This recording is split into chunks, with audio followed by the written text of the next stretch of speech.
How's it going? I got a special video request from Nathan to go over one of his games against. I was trying to figure out his opponent's name, if it's Dragon N Lord or Dragon. Or like, are we pronouncing the N like a longer period of time? So is it Dragon Lord or Dragon N Lord?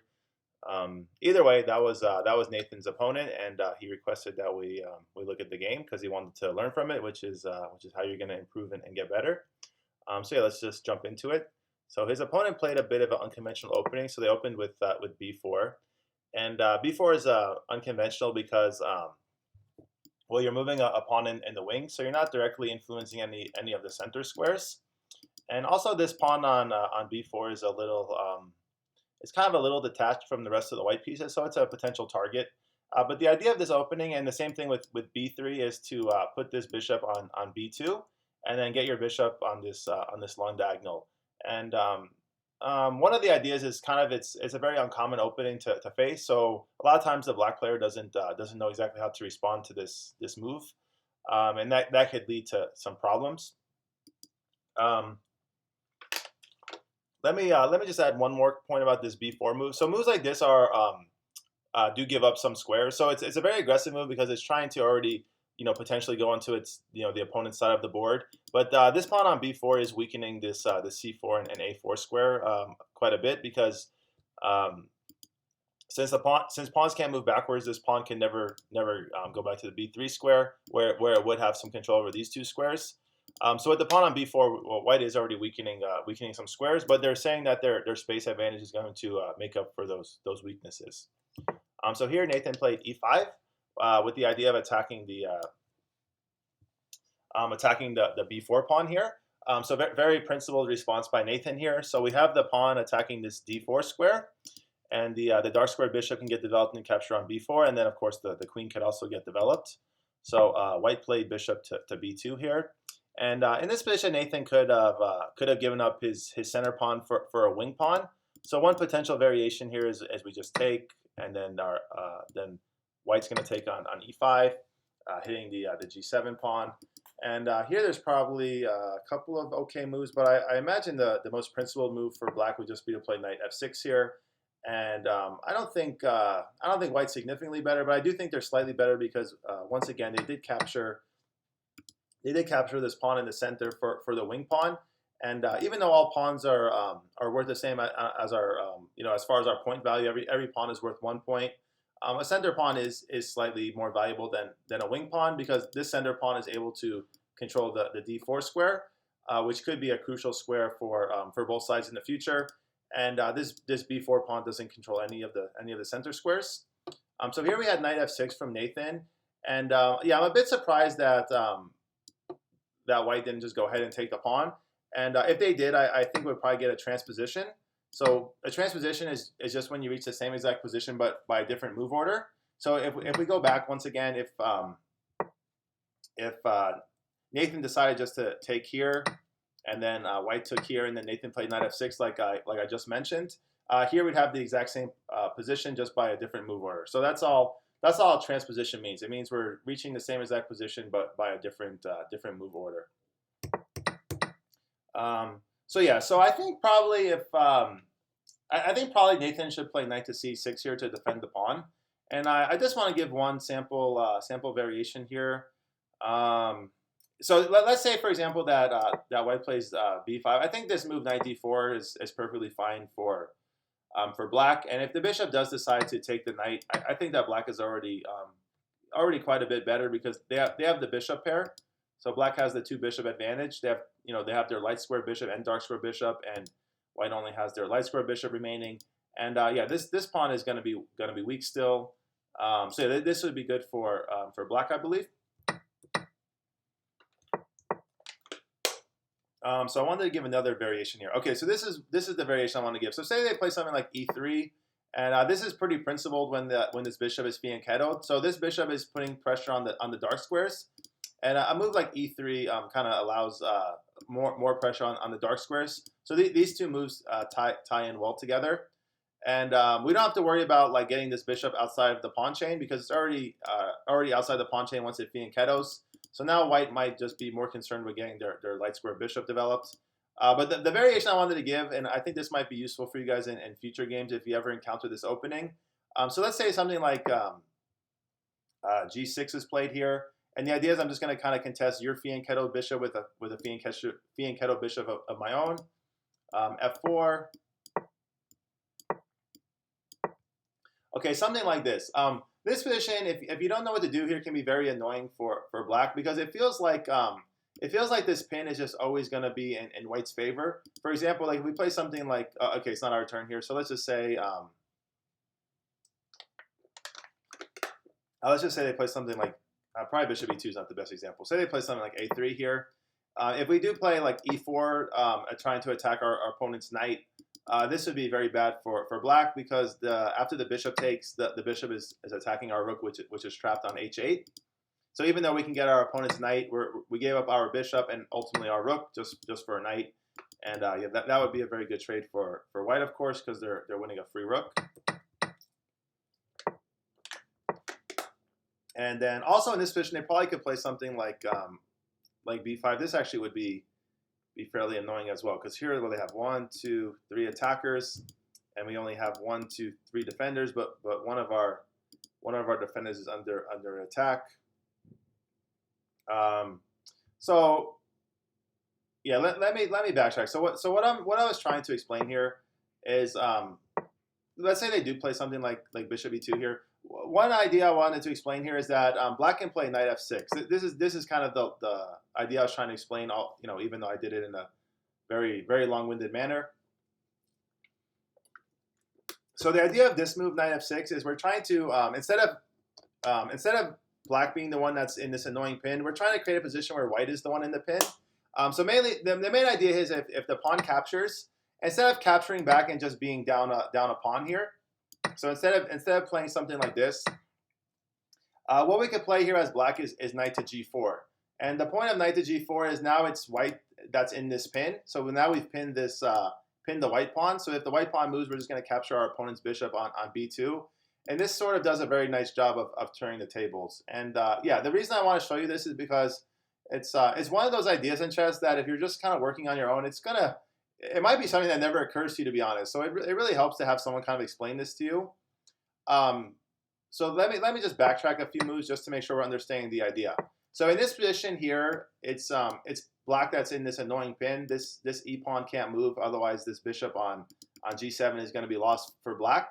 And it's very difficult because it feels like white can just kind of keep as much pressure on this pawn for a very long time, and it's hard for black to it's harder for black to kind of figure out what to do in order to get rid of this annoying pin. So the idea is we actually we just allow we force isn't the right word. We allow white to take here, and then we kind of create a pin of our own. And if they ever try to play something like d4 to protect the pawn again and get out of the pin, now we just have knight takes e3, attacking the queen, attacking this g2 pawn. We're attacking the c2 pawn. This doesn't seem like it would be as relevant because the queen's going to move somewhere where it still protects the pawn. But here, black is just much better because of the attack on the queen and the pawn here. And if the bishop was still on f1, we'd be attacking the bishop as well. So this is kind of the idea that white doesn't have a good way to protect the pawn anymore. If they take on d6, then we just win our opponent's bishop. And if you kind of see what happened, we basically reversed the whole situation. So in the other variation, if we played e4 here, it's black that loses their bishop and then eventually loses the rook as well. But in this other variation, it's completely reversed. So after knight f6, take, and then knight to g4, if white moves their e pawn, then we capture their bishop and capture the rook on the a1 square. And if they do something like more generic, let's say they castle here. Notice that the knight also attacks this pawn here, so we can just take. And now we're actually threatening knight takes f3 check, and then same idea. We're going to capture this bishop on b2. So let's just say they play something like I don't think d3 is the best move. Okay, d3 would be a terrible move that we just take. So what I was going to suggest, let's say they play something like king to h1. Now we could just simply castle as black and yeah, be very happy with our position as black here. I'm not saying we're like better. I'm not saying we're like significantly better or winning here, but we just have like a nice playable position as black. And yeah, when I saw that this opening was played, I wanted to make sure I got this idea into the video, even though it's not going to be like really this isn't kind of something that was a significant part of this game, but I do want to make sure that I'm teaching you guys some important ideas in these kind of positions as well as going over the game. And I hope I went slow enough over that that you guys kind of picked up on some of the ideas. Always feel free to go back and watch again if I went too fast. I'm trying to work on my delivery though. I want to make sure that I'm explaining everything in a patient manner and slow enough because I think what sort of is a tendency is since like usually your teacher hopefully is going to know a lot about the topic they're teaching their students, and the kind of what happens is when you're teaching something that you already know, you might go over it way too fast. And the whole point of teaching something is so that someone else that doesn't understand it can learn it. So I want to make sure that I'm going slow enough and allowing for questions during class time. And then in this situation with the video, I want to make sure that you guys are following the point of or the idea I'm showing in the videos as well, of course. So let's go back to what happened in the game here. So I believe Nathan played knight f6, a3 protecting the pawn, and then here we had d6 from Nathan. So one thing I'll say about this opening from the white side is it does do a pretty good job of restricting where the black dark square bishop can move to. So probably you might want to consider fianchettoing it at some point. So I think Nathan's idea of playing d6 first is very, very reasonable. So here we have d6, e3, and yeah, once again, this e3 move ties in very well with this move because basically what white is doing is they're fighting for the dark squares in the center. So that's why this move f4 is also very common in this opening, just to put as much pressure on these dark squares as possible, and hope that white can overwhelm the black side with more control of these two important dark squares in the center. So we have bishop e7. So Nathan didn't choose to fianchetto the bishop, and I think this bishop is slightly passive here. It would be more active on the g7 square, but when we fianchetto our bishop, it takes time, right? So it takes 2 moves to fianchetto the bishop, and this just takes 1 move. So so even though this bishop is not as active as it would be on g7 potentially, it's a bit quicker. So I think what black is trying to say with a move like this is they're going to get their other pieces developed quickly and find good squares for the other pieces, and that this dark square bishop will eventually find a good home. And Nathan's also prepared to castle kingside rather quickly, which is one of our 3 opening principles, right? We want to control the center. We want to move our pieces off of this back rank, so we want to get our pieces developed as quickly as we can. And when I use the word develop, it just means the same thing as move your pieces. And we want to move our pieces as quickly as we can off the back rank. And then the third thing is we want to try to get our king safe, which usually we'll do by castling. So here we have king e2, and I think this is the reason why Nathan wanted me to go over this game with him, because he was kind of probably he didn't say this, so I don't want to put words in his mouth, but basically what I think Nathan is wondering is how come my opponent is just able to disregard the opening principles we just mentioned and just put the king here, and probably definitely white shouldn't be able to get away with a move like this. So what we want to do is be patient when your opponent kind of makes a bizarre move like this. It doesn't mean that there's going to be like a checkmate in 1 move or anything like that. We still have to get our piece into the game most of the time. But what it is saying is if we get an opportunity to open up the center, we want to do that because our opponent's king is going to be in the center for a very long time. And if you're trying to attack a king, the best way to do it is to open up the position. And that's going to be a lot of the topic that I'm going to talk about during this video. So here Nathan castled, very, very good. So very patient response by Nathan. And then here they played king e1. So basically white is just begging black to attack them. So we had bishop to g4. Nice developing move attacking the queen. The one problem I would say is maybe after f3, which I think was what was played in the game. Let me just confirm that. Yeah, we are allowing white to pick up a tempo on this bishop. So maybe we should play something like knight to c6 here, maybe just get our knight into the game.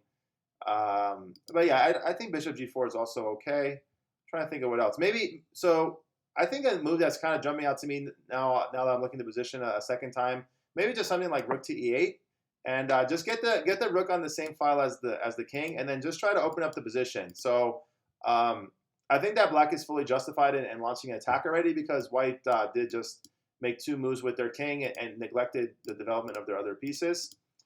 In addition to that, since the king did move, we know that the king is never going to get castled in this game, since that would be against the rules of chess. So I think just putting the rook on the same file as the king would be a solid idea already. And yeah, now we're really prepared to start kind of focusing on opening the position up as black. I don't know if we could play d5 right away and give up this e5 pawn, but it feels like the tactics are probably very much in your favor. So like let's just say that white just continues to be annoying. I think here we could just go for something like this, and here we could just here we have this nice discovery on this on the bishop now, so we could take on b4. And my idea here is that if the bishop does take the knight, winning a piece temporarily, after the queen captures, we're going to hit our opponent's rook on a1. So it's actually black that comes up with material advantage most likely. And if we don't get material advantage, say they play something like c3 here, attacking the bishop. I think after a move like bishop to d6, for example, it should be pretty clear here that that black is just much better. We have this king in the center still. The rook is on the open file, and yeah, I think and black is also better developed. So all we would want to focus on here is opening up the position. So if it was our turn again, a move like let's say that it was our move again, I think a move like d4 here would be very reasonable. And the idea is if the pawn takes, we could just take back with the queen, exploiting this pin, and just be comfortably much better here. And if you're looking for some kind of like decisive like knockout blow, I think like probably queen c4 check is probably going to be a pretty effective move. What else could we play here? I think bishop f5 with the idea of putting the bishop or the queen on d3 looks like a very reasonable plan as well. This square is kind of jumping out as a very weak square. So yeah, so this is kind of what you should be doing when your opponent plays like ridiculous moves like this and just keeps their king in the center, is just patiently improve your pieces and try to open up the position as quickly as you can once your pieces start getting on active squares. So yeah, but this all does assume that white plays king e2 again, and most likely they're gonna maybe here they're not gonna play king e2 again. They're not gonna be that that courageous or that foolish, I should probably say, to play king e2 here. So anyway, though, bishop g4, f3, bishop f5, bishop e2, knight c6. Yeah, so everything that Nathan's doing is very reasonable here. I still like this rook e8 move at some point. Just getting the rook on the same file as the king seems like it would be very beneficial tactically. It seems like the tactics are going to definitely be in black's favor once this rook gets on the e8 square. So here we had e4 and then bishop g6. So this bishop g6 move, I don't think I really like this move from Nathan. It feels like the action is more on this diagonal to me for some reason, because on g6, it feels like the bishop is just kind of running into this pawn here and not really doing too much. So I think I'd much prefer bishop e6. And the idea now is I want to play this move d5 and try to open up the position. So when you're playing chess, chess isn't just a game where you just like, I make one move, you make one move, and you know that, and we see what happens. Chess is a game of planning and kind of thinking about the features of this position. So what I think kind of jumps out in this position is that this king is going to be stuck in the center for a while, because they kind of made this just like really kind of silly moves of moving the king back and forth. So what I'd be focusing on here as black is trying to open up the position as quickly as possible. And the way I like to do that is by playing this move d5. So I like having this bishop here because it provides another support on the d5 square. And it just feels like it's more flexible here. Like after, say, something like queen d7, this bishop has like more opportunities to kind of do different things on the e6 square. Like it can control this diagonal. You know, maybe we could try to open up the position on this side of the board at some point, like maybe something like h5, h4, h3 or something. I don't know. It just feels to me like this bishop is much more flexible on the e6 square than g6. On g6, it's just running into this pawn once again, and it doesn't really help us open up the center. So anyway, though, we had d3. And then, yeah, here I believe that Nathan should just go ahead and open up the center and see what happens. Like it's one of these positions, like even if you can't calculate every single thing, you should be very confident that your position is just better. Like your king is castled, very safe. Your opponent's king's going to be stuck in the center. And also you have more development. So you just have 4 pieces developed versus 2 for your opponent. So when you have a lead in development and your opponent's king is stuck in the center, what you should be thinking about is just opening up the position. So something like d5. And then once again, if white ever plays b5, this knight to d4 move is just a very nice square for the knight. We're attacking the bishop here. We're attacking the pawn on b5. And if white ever decides to take, this is just, I mean, you couldn't ask for a better position for black here. Like even if they play something like e5, yeah, it feels like there's got to be a ton of good moves. So I'm not sure if knight e5 is the best or knight to d7. Probably knight d7, and then if they play f4 here, something like f6, maybe opening up the position looks very reasonable. Trying to put some pressure on the e file, and I'm trying to think of what else might be good here. It just feels like there's so many good moves. Maybe rook e8 first, and then try to play f6. So yeah, there's just a ton of good moves for. Yeah, there's just a very good choice of moves for black in this position. Yeah, I'm just trying to figure out if they try to get this f5 move at some point. So maybe something like bishop g4. I'm just trying to figure out what we should do here. But I think here just f5 looks very good, attacking the bishop. And if white decides to take en passant, then that would be the best scenario for black, because now we do have this open e file, and the black rook's on the open e file while the white king is still not castled. And if they played like the bishop back, so this is something we should look at. Yeah, this I don't like for black as much. So okay, what can we do here? Because it feels like we should just be very good as black in this position.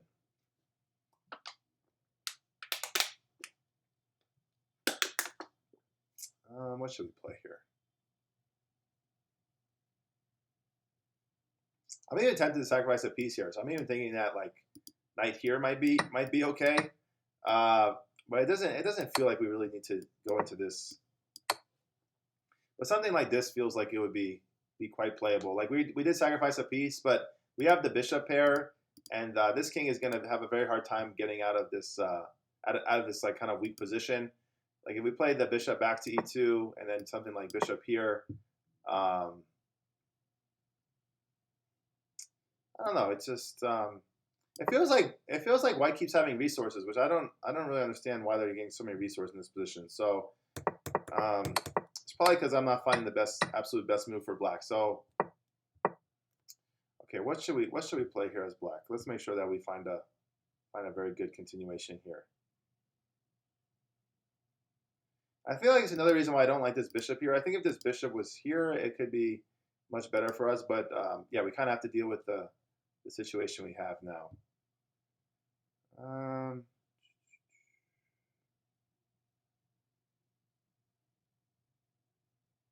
I guess the bishop's not even technically trapped, right? After f5, we could play h5 ourselves and be okay here, I believe. And then maybe if we just play h5. So yeah, h5 just gives up a pawn here, so I don't think we want to play that. Sorry I'm thinking so long here, guys, but I do want to make sure I'm giving you guys the best suggestions that I can here. And I'm trying to figure out what's the best move for black in this position. Because it feels like we're like one good move away from really kind of opening the position up in our favor. So maybe just f6 here. So f6. Yeah, this just loses also. All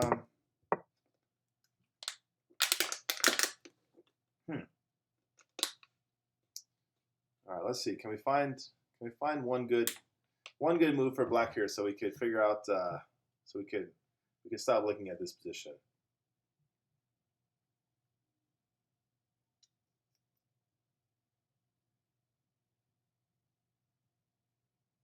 Maybe bishop f8. So the idea of bishop f8 is that if the pawn goes to f5, here we just take the pawn, and then if the pawn takes our bishop, we could play knight takes g4 with the discover check. And yeah, I think this we can confidently say is just much better for black here. So yeah, maybe bishop f8, and then kind of along the same lines, maybe we can find a better square than f8. So maybe even bishop to c5 here looks good. And yeah, I think next move we could probably go for f6 and yeah, I think next move we can go for f6 probably and be much better. So yeah, my apologies for taking so long on that move. I just want to make sure that I'm kind of giving you guys a good plan here.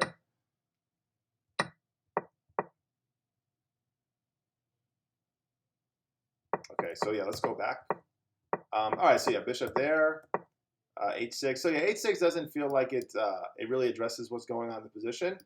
Um, yeah, just generally speaking, I don't think this h6 move is necessary. Like I think Nathan's trying to give his bishop a square here, but yeah, I don't think we need to make this move at all. We should be very aggressive here. Like I think just d5 is really the way to go. I believe.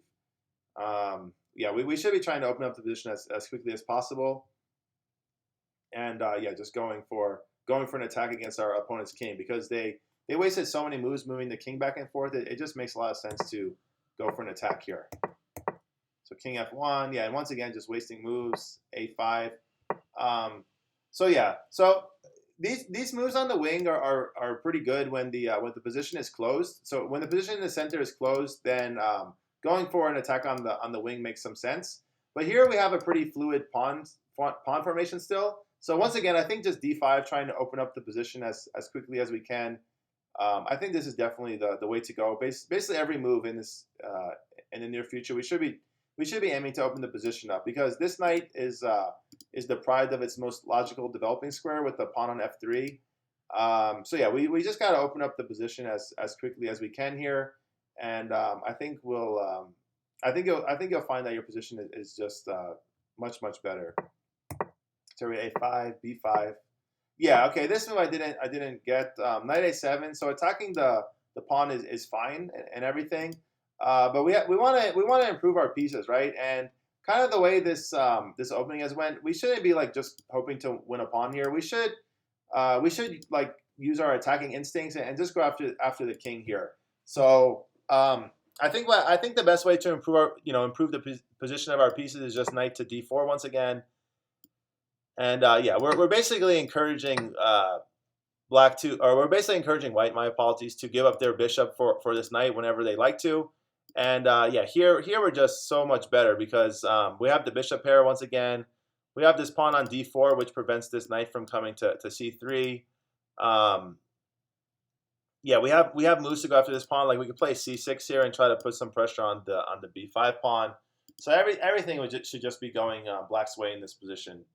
We also can try to utilize this e5 square, so maybe something like knight d7 and knight d5 maybe, knight d7, knight c5, something along these lines makes a lot of sense to me. Like if we could ever get this knight to maybe c5, a4, and c3, something like this would be a nice square for our knight because there's no white pawns that could attack our knight. So that's just what we call a knight outpost, and this would be a very good outpost for the knight, I believe, if we had time to get it there. But yeah, knight a7 is yeah, this is just this is kind of putting our knight on a worse square. So in chess, your position is only good as the quality and location of your pieces. So you want to try to put your pieces on as active squares as you can. So I understand that Nathan is creating this threat, and that's why he made this move. But it just feels like we're moving the knight out of the action. So we're making our knight much less effective over here. So a4 protecting the pawn. C6. So I like that move. So now we're trying to open up the position. So that makes a lot of sense to me. C4. So now they're creating a backwards D3 pawn. But it's kind of difficult to get to this because these two pawns do a good job of clamping down on the D5 square. But I still feel like we can just give away this pawn and just play D5 here. I'm not entirely sure what's going to happen here. And yeah, so I can't just say like just play this if I don't know exactly if it's good or not. But it does seem like we're kind of opening up the position in our favor a bit. And if we could play something like knight to d7, attacking the bishop, and maybe get our bishop on f6 and try to take control of this diagonal, that seems like it would be very good for black in this position. But instead we had knight c8, and yeah, so. Yeah, I don't fully get what Nathan's trying to do with this move. We still have some development, right? We could play something like queen d7 connecting the rooks here. So something like that seems like it makes sense. Something like queen to b6, pinning this pawn and putting some indirect pressure on this bishop on b2 seems very logical. Also with queen to b6, we could put our queen on e3 potentially, and the queen just looks a bit very annoying on this e3 square, right? It's I don't know. It feels like the queen is very well placed here. But yeah, knight c8 is it doesn't it's we're not getting our pieces developed quick enough with this move. We're just kind of moving the knight around, and I think the reason why Nathan made this move is because he started to realize his knight wasn't very good on a7, and he's trying to find a better square for it, which I do agree is the right plan. But I think we have other things we could do as black here before we improve the position of this knight. Okay, so knight h3, knight b6. And yeah, the main problem I have with the knight is much better on b6 than a7, but I don't fully get where the knight's trying to go still. So it seems like we're just making a lot of moves as black, and we're not doing too much here to improve our position. Queen d2, and then yeah, c5 was probably okay. So I think this was the move that I least liked for Nathan in this entire game. So the problem with c5 is it makes the position very close. So we're never going to get this d5 pawn break in again, because white's going to have these two pawns attacking d5, and now we have no other pawns attacking d5 from the black side. Another thing is c5 really keeps the position closed, so the white king can't castle. What we should be aspiring to do is open up the position. We don't want to keep the position closed, because now with the very close position, it really justifies white's poor play. So you know, the white just shuffled their king back and forth a bunch of times. So we want to punish that by opening up the position. We don't want to close the position. And then another reason why I didn't like this move is because I think that black should really be aspiring to get a knight onto the c5 square. So either moving the knight here and then to c5 makes a lot of sense. But after c5, I don't understand where black's gonna put their pieces. And I have a feeling the reason why Nathan wanted me to go over this game was because it was a very frustrating game for him to play, I imagine, because his pieces are just never going to find any good squares after this move c5, I believe. But let's see what happened. I haven't gone through the whole game. I kind of stopped my analysis at this point. So yeah, let's see what happened in the game. So bishop to c3, attacking the a5 pawn. And then yeah, so here we just gave away our pawn for free. And yeah, this is a big problem, because once we give away this pawn for free, now this a pawn is going to start marching down the board. And since it's supported by this rook on a1, this is going to be very effective. So I think what we should have done here as black is we should play knight here. This way we have two defenders on this pawn versus the two attackers. And what we want to do here is play b6. So since we kind of committed to a close position, we have to kind of stick with our plan of keeping the position very, very, very closed. And after the pawn moves to b6, it might be one of the situations where neither side is able to kind of make much progress here, because the position is going to be very dull, I think, after this pawn moves to b6. Oh yeah, so knight rook there, giving away the pawn. And yeah, now Nathan's in trouble too, because not only do we give away a pawn, but we're also in a pin. And there's really not a good way to force this bishop to move. Like if we play the rook back to a8, we're not really threatening to play rook takes bishop because the queen's defending it. So yeah, I can't. Yeah, this is not going to be very good, very pleasant for black. So that's what happened, and then yeah. So I don't think that white should ever take. So one of the things I'm trying to teach you guys is we want to keep the tension in the chess position. So here we have this nice pin. Like I said, this rook is never really going to threaten to take the bishop. Maybe never is not the right term, but it's going to be a very long time before this knight, before the rook ever threatens to take the bishop, because the queen's just defending it. And it's very difficult to get the queen out of the pin. The only square the queen can move to now is c7, where it's still stuck in a pin. If it tries to move anywhere else, then you just give away your knight for free. So yeah, if I was playing white here, there's no way I would ever give away my bishop for this knight here. At least not now. Like maybe at some point when you could cash in with a decisive advantage, you could make a move like that. But I don't think there's any reason to do that here. A5, okay, trying to take advantage of this two pawn versus one pawn majority on the queen side. So let's see what Nathan played here. Queen a7, and yeah, I think this is a good example, right, of just these pieces are very passive, right? They're not doing anything. So when you're playing chess, the reason why you want to plan is to avoid this exact situation, right? You want to make sure your pieces are active and on good squares. You don't want your pieces to be like passive where they're not doing anything. Like this queen, this rook and queen are just totally defensive pieces. They're just all their attention is focused on this pawn here. So yeah, and now it looks like white can just play like knight c3 and knight d5. So yeah, another problem with this this pawn formation is this d5 square is just very weak. So knight c3 comes, and yeah, even though black has two attackers versus only one defender, the attacker that would be giving up the queen is worth a lot more than the defender that white would be giving up the rook. So this isn't a trade that black wants to make here. So b6. So it's a good job attacking the pin piece, but I think after the pawn goes to a6, white just has a protected pass pawn that's gonna yeah, this is just gonna be a nuisance for the rest of the game. So right there, knight d5. Yeah, so white's doing a very good job improving their pieces now. Bishop there, f4. Yeah, and you kind of see that it's white that's opening up the position now. So what ended up happening was, look at how passive all of the black pieces got. Like, these two rooks are doing nothing active at all. The queen is doing nothing active. These two pieces are back on the first rank. We call this the first rank, even though it's technically the 8th rank, because it's the first rank from the black perspective. So yeah, all these pieces are kind of retreating. There's no white piece, or there's no black piece, excuse me, even beyond the 3rd rank from the black side, and all the white pieces are starting to get more and more active here. So f6, yeah, okay. So I guess Nathan's trying to open up the f file, which makes sense because there is a rook and the king on the f file here. f4, okay. Yeah, I'm not sure I would have closed the position here if I was white. It feels like now white should be trying to open up the position since they're the side with the more active pieces. Bishop f7, g4. All right, so I guess they are trying to open up the position just in a slightly different way. I don't think this way is as good as maybe the other way though. So bishop takes, pawn takes. Yeah, now white just has this nice juicy e4 square for probably this knight. So the knight can go from f2 to e4, and yeah. Probably we should start talking about this more in the more intermediate classes, but putting this knight on e4 and just giving it a very nice outpost is just an ideal square for the knight.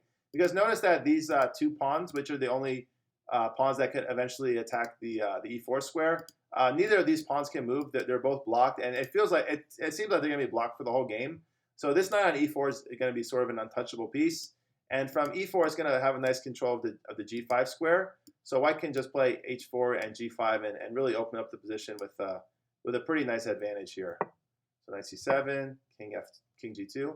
Okay, that's a nice move from white to connect the rooks first before they kind of launch their attack. So this move seems very reasonable. Yeah, and yeah, once again, I kind of feel Nathan's pain just looking at this game. I bet you when he was playing, he was probably like so frustrated, like, how come my pieces aren't doing anything? And the reason for that is just that instead of opening up the position, Nathan sort of just kept the position as closed as it could get. This move c5 was really the reason for all of black's problems. After c5, there's just no way for the position to open up here. So knight f2, yeah, the knight's heading for the e4 square like it should. G5. So yeah, so Nathan did do a good job of trying to. So now he should be trying to close the position down because it's basically white with all the attacking chances. None of these black pieces are going to get active here at all. So I think Nathan is doing a good job of trying to keep the position closed. White could capture en passant here if they wanted to. I'm not sure if that's what they did. No, so here they played h4, just saying I'm going to open up the position. And I kind of getting the impression that white is a pretty decent chess player. So at first I think they were just kind of wasting moves with the king to kind of mess with Nathan a bit here, which sometimes it's just kind of like an ego thing to say like, oh, I'm better than you. I can make these like useless moves and still beat you. I don't know. I don't think that's a good strategy for playing chess, but some people think that way. And I think Nathan could have just destroyed this player if he just had opened up the center. So it's not that Nathan's not good enough to beat this player. I definitely think he is. I think he just didn't find the right plan. And the right plan when your opponent keeps their king in the center and your king is nice and safe is to open up the position, not keep it closed. So the more closed the position got, the easier it was for white to play. King g2, knight e4. Yeah, so yeah, you could tell by the way that white's been playing the last, say, 15 or 20 moves that they do have a good understanding of what they should be doing in chess. Like getting this knight on e4 was a very logical idea. So rook h8. Very good job by Nathan, by the way, of contesting the h file here. The main problem is just that this pawn on a6 it's going to require all of black's attention for the rest of the game. Like this, it's just a protected pass pawn. with this with a rook behind it. So it's just an ideal pawn for white here. So knight to e8, rook h3. So yeah, I guess they're gonna, instead of leaving the rook behind the a pawn, where it made sense, they're gonna move the rook to the h file where it also makes some sense. Okay, good.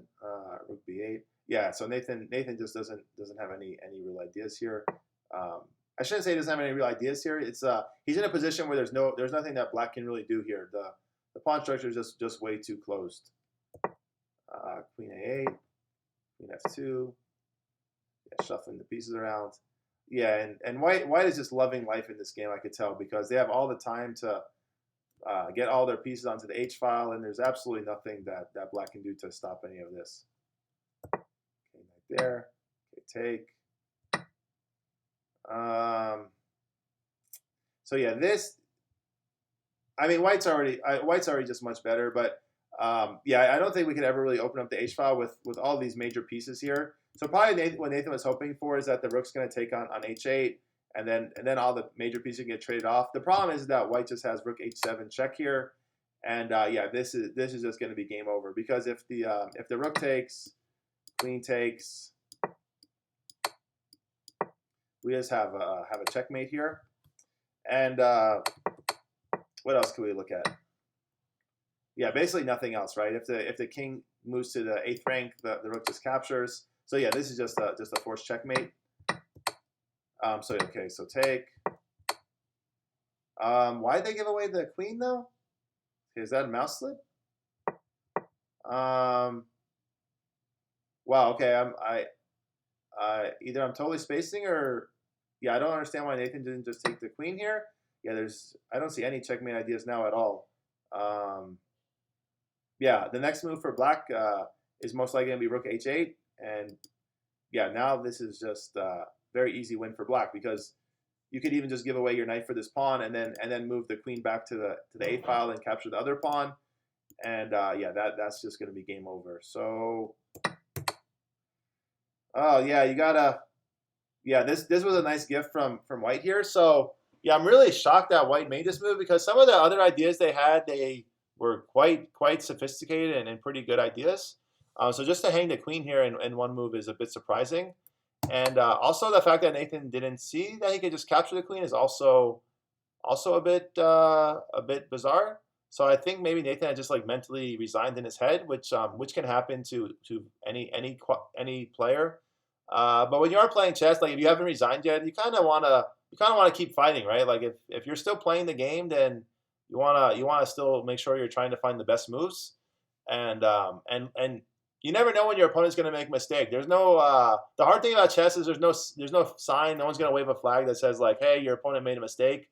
It's up to you to be alert, and every time your opponent makes a move, you got to kind of question if it's a good move or not. So I think that's sort of one characteristic of being a chess player I wish I could change, is that I think your mind, after playing chess for a long time, you start questioning like a lot of things. You know, things that people say, things that you hear, because you're kind of training your mind like, you know, because my opponent did this move doesn't mean it's a good move. Maybe they made a mistake.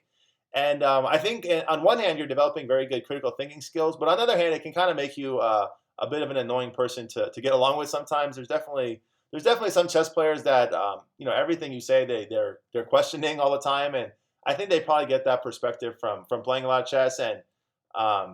And sometimes the better the chess players are, just like the harder they are to get along with in real life for that reason. But for the most part, playing chess and developing these critical thinking skills are extremely important. But I think in everything in life there are some drawbacks, and you have to be carefully monitoring these things. Otherwise you could be quite difficult to get along with. So yeah, so here, yeah, just taking the queen, and then black is just winning. So I have a feeling that when Nathan watches this video, he's going to be pretty upset that he missed that. Okay, a little check there. And then, yeah, I don't understand what's going on here, if white is just messing around, or if they're not. Because some of the moves they play, they seem like a very decent player, and then other moves they don't, which I guess you could describe everyone that way. But yeah, some of the moves that white's missing here is a bit surprising. Like, I'm not sure why they didn't just give the checkmate here. So here we have a position where the queen's controlling all the squares on the 7th rank where the king can move to, and then we have the rook controlling all the squares on the 8th rank. So maybe they just worried their queen was under attack and they didn't even think about this checkmate possibility. Okay, so king there. Maybe they just don't know this checkmate. So yeah, this pawn is controlling the b7 square. So everything on the 7th rank is under control. So I'm pretty shocked they didn't just play queen f8 or queen to h8 here and give a checkmate next move. So yeah, I don't really know what's going on. I actually don't know what the time control of this game was. So maybe that would explain a lot. Maybe they were under tremendous time pressure here and just making the first move that they saw. But yeah, I don't think there's really no defense here for rook to h8 that I can see, and also queen to d7 is also a mate threat, and queen to c7 is also a mate as well. So yeah, so here we just had queen to d7 mate in one move, but I think they didn't play that. Okay, Nathan just resigned here, so I guess he didn't want to allow his opponent to play queen d7 here, which is understandable. Yeah, so I'm glad that Nathan recommended that we go over this game. I think it's really important to know what to do when your opponent plays strange, because not everyone's going to play chess the same exact way. Some people are going to play differently. But I do think, we went over a lot of very, very strong Grandmaster games, world champions, to kind of prove the point that as long as you're developing your pieces, fighting for the center, and getting your king safe, you're going to have a reasonable position in chess.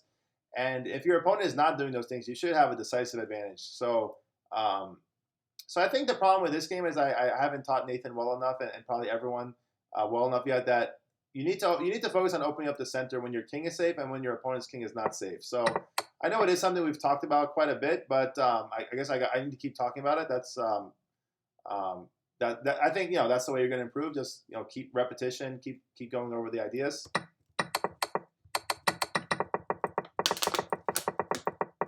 So yeah, I just want to go back to kind of the positions where I'm referring to where we should try to open up the center, because I think there was a lot of opportunities early on in the game for Black to try to do that. So the more close the position got, the better White's chances were. So we want to make sure that when our opponent is not getting their king castled or following the opening principles, that we punish that with aggressive play in the center. So the center is very important, and if our opponent's king is stuck in the center and our king is not in the center anymore, we want to try to open up these center files.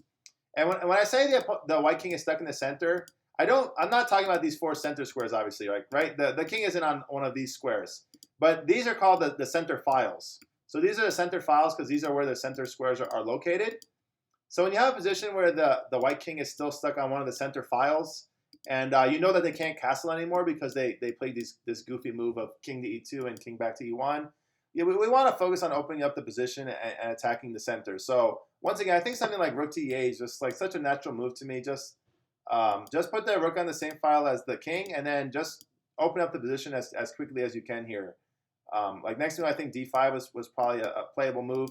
The cool thing is we don't even have to worry about our e5 pawn here, because if white captures on e5, that's just good for black, because that opens up the e file even more, and that just makes our attacking life that much easier. So bishop g4, and yeah, I talked about this during the video, so I don't mean to just redo the video again, but yeah, I don't think we need to allow our opponent to pick up these tempos. Probably even a better move would have been bishop to e2, and then it's like, yeah, you don't want to trade off the pieces, right? You want to attack. Your opponent said, I'm not going to castle this game. My king's going to stay stuck in the center. So you want to have all your attacking pieces. You're not looking to trade unless it's like obviously a good trade for you. So yeah, just get your pieces onto good squares. Like knight here even looks okay, although maybe not a huge fan of that. If you do want to contest the wing before opening up the center, I think now also would have been a good time to play a5. And if they play b5 here, I think just play a4. And yeah, now this pawn is kind of a sitting duck. The bishop is protecting it for now, but it seems like we can put a lot of pressure on this pawn as well. So in this position, we're creating a bunch of weaknesses in our opponent's position. And now the knight can probably go to this c5 square where it will be very, very nicely placed. So that's definitely one idea. Yeah, what else? What else could we talk about? Yeah, I think yeah. What happened is we just allowed white to keep the position way too closed. So now that I think about it, like I'm wondering if even just a move like e4 is probably playable. Just put the pawn on e4. It's a very cramping pawn. Now we don't have to worry about the bishop ever taking this pawn. So yeah, I didn't mention this during the video, but now that I'm getting another opportunity to look at the position, I really do like e4. Now we can play like e4, d5, or we can play bishop to f5 now, or bishop to g4. Now it makes a lot more sense because the pawn's controlling the f3 square. We can play the knight to d5 if we want, and then put our bishop on f6. So it seems like we're just we're gaining some space here. Everything seems like it's going in our favor. An idea like c5 here makes a lot of sense to me, trying to open up the position that way. It's just there's just so many moves for black now to try to open this position up. And I think black is should just be much better here. Yeah, I think that's good. I think we can call it a video here. I hope you guys enjoyed. I hope you guys are starting to kind of get these conceptual ideas, right? It's not chess isn't just a game like you move, I move, you move, I move. It's kind of like it's a game of planning, right? We have a position where our opponent's king is in the center, our king is safe. So the features of the position dictate our plan. So when our king is safe and our opponent's king is stuck in the center, we want to think about how can we open up the position as quickly as possible. So basically, we want to sort of not to be mean to Nathan here, but we sort of want to do the exact opposite of what happened in the game. Instead of closing the position, we want to open lines, right? We want our bishops to be flying around the chessboard. We want our knights to get to good outposts. We want our rooks on open files. That's kind of the position we're looking for. We're not looking for a position where we're doing a lot of maneuvering, because if we allow white some time here, they maybe can get a position where it's not such a big deal that their king is not able to castle. So whenever your opponent's king can't castle, open up the position and see if you can launch an attack. I appreciate you guys watching. Hopefully you enjoyed. And one thing I always conclude chess class with is I always ask if there's anything you guys want to learn that we're not talking about. And I think it's really important, right? If you guys really want to improve at chess, it's kind of important that you take some ownership and have some ideas that are kind of you're thinking about during your own games that you want to talk about. I fully understand it's my job to have like content and lessons that will help you guys, and I'm of course doing that as best as I can. But I think it's helpful if it's more of like a collaborative process. Like I'm talking about some ideas, and you're like, oh, Mr. Ryan, I have this question in one of my own games that I don't know the answer to, or I don't know what to do.